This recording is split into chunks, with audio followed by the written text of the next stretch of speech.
Straight ahead on 12 News, a Halloween crime spree in a Robbinsdale neighborhood. Then, a perfect place for your pumpkins post-Halloween. But first, classroom confusion. Why parents in the Osseo School District are raising concerns about student grades. 12 News starts right now. Some parents and students of Osseo area schools say the district's new grading system deserves an F. Their complaints were heard at a district work session this week, and Renee Benilde has more on what they had to say. Renee? Mike and Alex, last year the district began implementing a new system that aims to make grades more accurate and consistent. Rather than grading with traditional percentages, teachers grade on a scale of 0 to 4. But some parents, students, and teachers say grades now are more confusing. I don't think we have way more challenges than we had before, because if there was an issue. Parents and students who attended the work session were not able to address the school board or district staff. Instead, board members raised concerns they've heard in the community and from their own children about the new standards-based grading system. Most people have complained it's difficult now to get an A, and grading is not consistent from teacher to teacher. To me, it seems like we really tightened it up. But now we have way more questions or misunderstanding than what we had in a system where we maybe didn't have a real great sense of what was going into it. Change is hard, you know that, and particularly as we are changing practices that have been around for hundreds of years. So we have heard that there are some concerns, and we're addressing those concerns. Curriculum staff say they will work with each school to develop an action plan to address variations in grading and continue teacher training to make sure they understand how to use this system. Staff is also looking for more feedback from parents and students, and Mike and Alex, they say anyone who has an issue should talk to the individual teacher or the school's principal. All right, Renee, thank you. A jury has returned a guilty verdict against a Maple Grove man accused of murdering a Brooklyn Center man. After 8 hours of deliberation, the jury found Rydell Loving guilty of first-degree murder and 2 counts of attempted murder. Sentencing guidelines call for life in prison without parole. Loving was the main suspect in a July 2010 shooting at the Old Colony gas station north of downtown Minneapolis. 28-year-old Gilbert Jordan of Brooklyn Center was killed. 2 other men with Jordan were also wounded. Halloween pranks turn into headaches for a few car owners in Robbinsdale. Police say they had 3 reports of tires being slashed overnight in the neighborhood of 40th and Perry. We also saw a number of damaged political signs. At one home, vandals flattened tires on 2 cars. I don't know if they're kids or adults, they going on like a Halloween rampage. They're damaged. I know the block after ours too, they slashed tires over there too. I don't know what was going through their mind. I mean, for the fun of it, most people just trick or treat. They don't damage property, so. But police say the damage was not widespread. A Brooklyn Park apartment fire forces one family to relocate. Several emergency crews responded to the fire Wednesday late afternoon at the Autumn Ridge Apartments. As residents evacuated, they could see black smoke coming from the first level of the building. And I just heard people just like running out of the apartment, jumping down from upstairs, in between stairs, and all through some stairs. And next I know, the whole apartment on fire. Crews contained the fire to the bedroom of one apartment unit. Apartment management moved that family to another unit. The Brooklyn Park Fire Department is still investigating the cause. Authorities continue to investigate a multi-vehicle crash in Maple Grove that killed one driver. As we went to air, that person had not yet been identified. Police say she was a woman believed to be in her 30s. The crash happened around 5:30 Wednesday near the intersection of County Road 101 and Bass Lake Road. A minivan and a Ford Escape collided. Those 2 vehicles then struck a pickup truck. 3 others involved in the crash were not seriously hurt. Police say alcohol was not a factor. An animal rescue shelter in Brooklyn Center is looking for a new home after the building it rented was foreclosed on. A Gentle Touch Animal Sanctuary cares for 50 to 60 cats at any one time. They're animals that would otherwise be euthanized. Gentle Touch has called its Brooklyn Center location home since 2003, but its lease runs out in July. We've just decided, though, that with the costs of rent, it would be just more cost efficient and better for the animals and better for our stress level to actually own something. Gentle Touch is holding a supper and silent auction this weekend to help raise money for the move. It takes place on Saturday from 5 to 8 at Brunswick United Methodist Church in Crystal. Coming up, an undefeated football team and its unlikely star. Find out how this Maple Grove senior makes things happen on the gridiron. Then later in sports, it's on to a section final for a local volleyball team after a big rally. But first, it's a look at your AccuWeather forecast.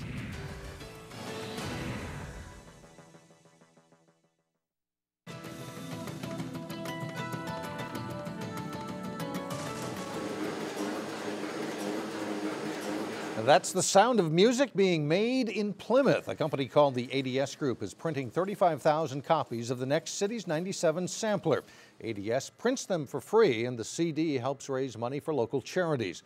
This year's sampler includes 19 songs featuring artists like Brandi Carlile and Haley Reinhart. It goes on sale in 2 weeks.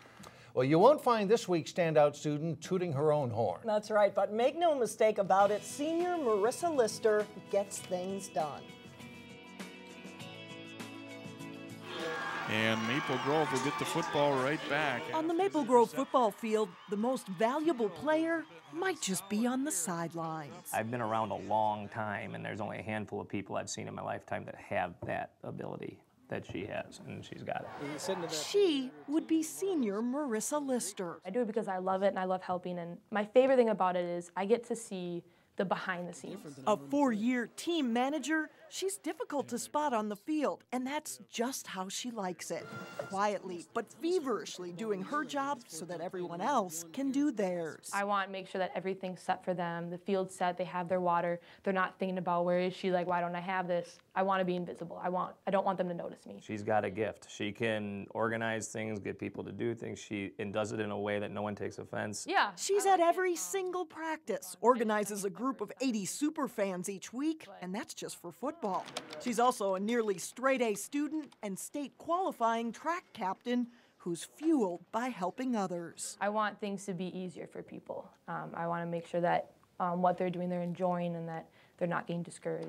She didn't tell us this, but football coach and math teacher Matt Lombardi told us Marissa was voted homecoming queen. She probably only has 5 or 6 really good friends, but she actually has a million friends that she doesn't know about it because she makes people feel good when they're in her presence. The Crimson are undefeated this year, an accomplishment that takes hard work and determination from every player, even those on the sideline. I wouldn't have it any other way. I want to be a part of this team as much as I possibly can. And Marissa is still deciding on where she'll go to college next year, but she is interested in becoming a teacher. Coming up, Halloween night screams in Golden Valley. We'll take you to one man's house of horrors. But first in sports, a thrilling rematch in the title game in state Class A girls soccer. John Jacobson with that and more when we come back.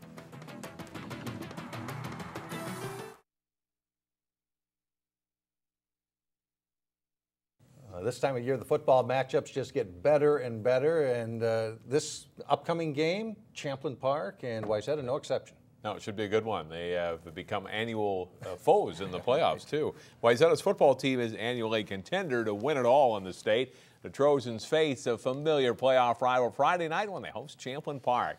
Wayzata, the number 2 seed in Section 6-6A, wasn't tested in a first-round 62-6 thrashing of Minneapolis South. The Trojans lost one regular season game to Edina, and it seems to have taken the spotlight off of them. But this is a top contender. They had a close battle in the playoffs with Champlin Park last season and expect a tough game this time. Well, we always look forward to playing Champlin Park. There is a good test for us. Last year we only won by 7, and the year before was a lot more, so it just shows that they're becoming a better team over the years, and that motivates us in practice to practice harder and stay focused. They're a good team this year. They've got some good players back from the team that gave us a lot of trouble last year. They got their quarterback and their running back are some good playmakers. They got a decent line, and we're expecting a good game. Meanwhile, at Champlin Park, the Rebels are hoping that this is the year they will finally come out of Wayzata Stadium with a win. The Rebels, the number 3 seed in Section 5 of 6A, have been eliminated by Wayzata in the past 5 seasons. Champlin Park beat Centennial 35-27 in their playoff opener. The health of standout running back Michael Sales is a concern, but Sales has been able to practice some this week. Rebels know Wayzata is a good team. I think they have a good shot. I think we have it this year. We have a solid D-line. We got a solid all-senior linebacking core, strong DBs in the backfield speed. I think we can stop them. We got them. I think this is the best shot we've had in those 5 years, so the goal is to go and beat them. We got to shut down their zone. They're really good at that, and I just got to keep playing hard, and we got them. The Rebels and Trojans meet at 7 o'clock Friday at Wayzata. Our Channel 12 game crew will be on hand, and you can watch the game Saturday night at 8:30 and 11 p.m. In prep volleyball, the semifinals in Section 5-3A provided some Halloween night thrills. Number 2 seed Osseo meeting number 3 seed St. Michael-Albertville in the first semifinal. After Osseo wins game 1, the Knights take the second game. They set it to Jenny Olajar. Her hit finds the sideline for a kill. St. Michael-Albertville wins game 2, 25-18 to even it up. In the third, great effort by Osseo to keep the ball up here, but it doesn't bother the Knights. They work it outside of Becky Hackenmuller for the cross-court shot, and they win 25-22. Coach Bill Kwan's Orioles find a different gear in game 4. Good effort to keep it alive, and Megan Pekarik sets it to Christina Bowe for the kill and a 21-14 advantage. And they close out that fourth game as Pekarik disguises it well and goes with the setter dump for the point. Osseo wins 25-18 to force a fifth game for the win. And the Orioles keep the momentum in the fifth. Pekarik sets to Jackie Jones for the kill as the Orioles rally and take a thriller in 5 games. In the second semifinal, top seed Blaine meeting Totino-Grace. And here's the kind of battle this one is. Blaine on the right in gray and a mad scramble to keep the ball alive. They get it over. Back it comes, and the Bengals will get the ball. They'll crawl over the net for a point, and they take the first game 25-21. After trailing early in the second, Totino-Grace rallies. Laura Eikens and Andrea Gagnon get up from the block, and the Eagles take a 20-19 lead. But once again, Blaine makes some key plays. Jessica Jorgensen gets the block, and they surge back into the lead, and they win game 2, 25-21. Grace plays it tough all night. Their first swing here is blocked, but Megan Heinrichs hammers it off the blocker and ties the third game at 20-all. All 3 games are close, but top seed Blaine wins them all. Taylor Morgan gets the kill here. Blaine sweeps Totino-Grace in 3 close ones. They'll play Osseo in the section finals Saturday night.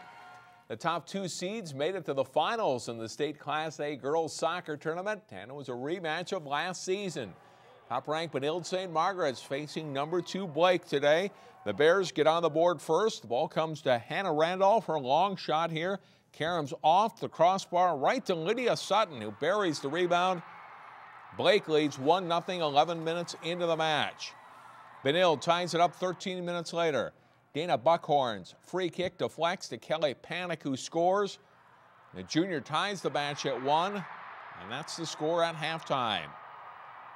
Second half, and Haley Jarabek with the flip throw-in, and Panic with a beautiful header scores her 21st goal of the season, and that makes it 2-1 Red Knights. Blake later ties it, and this match goes to sudden death overtime, and that's where Benilde wins. Buckhorn's free kick goes off of a Blake defender and into the Bears' net for a 3-2 BSM victory. We'll have highlights of Wayzata's Class AA title soccer match Friday at 4 here on 12 News. And that's a look at sports. Wow, beautiful soccer game, yeah. In Local Vote 2012, voters in the Osseo School District will choose 3 school board members out of 5 candidates. Today we will hear from former board member Linda Edom, Jackie Gertz, and Colette Gaia-Temple. Hi, I'm Linda Edom, and I am running for School Board Director in District 279. As a school board director, I will hold the district accountable for fulfilling its mission to inspire and prepare all students with the confidence, courage, and competence to achieve their dreams, contribute to community, and engage in a lifetime of learning. In these difficult economic times, we must be fiscally responsible while at the same time assuring that our children get the best education possible, as they are the future leaders of America. As we discuss evidence-based learning, we must look for evidence that will lead to great outcomes for all of our students. I believe in our school district, our students, teachers, and parents, and it will be an honor and a privilege to serve this district once again. Thank you. It's about the kids. My name is Colette Guy at Hempel. I would like your vote for District 279 School Board. I believe our schools can be improved to benefit our students. My priorities are academic achievement, closing the gap, standards-based grading that works for our students, academic opportunities, electives, rigor, AP courses. We provide less than neighboring districts. Class sizes are still a problem. Character education, we need a well-defined discipline policy, consistent technology throughout the district, fiscal responsibility through priorities of the budget. Please support the levies and our schools. It's about the kids. Hi, my name is Jackie Gertz, and I am a candidate for Osseo School Board. I have been a resident, business owner, and volunteer in the Osseo School District for 10 years. As I have been visiting schools across the district, I am seeing firsthand the uniqueness and diversity of our schools and the dedication of staff in their efforts to meet the needs of all students. As an Osseo School Board member, I will help the district to continue receiving awards for fiscal responsibility. I will develop trust by being open and honest in my opinions and listening to the needs of others so that we can close the achievement gap as well as adequately meeting the needs of all students. On November 6th, I ask that you vote for me to serve on the Osseo School Board. Board Chair Dean Henke and Robert Gerhardt are also running in that race. Still ahead, from Halloween fright in Golden Valley to a pumpkin graveyard in Brooklyn Park. And we're back in just a moment.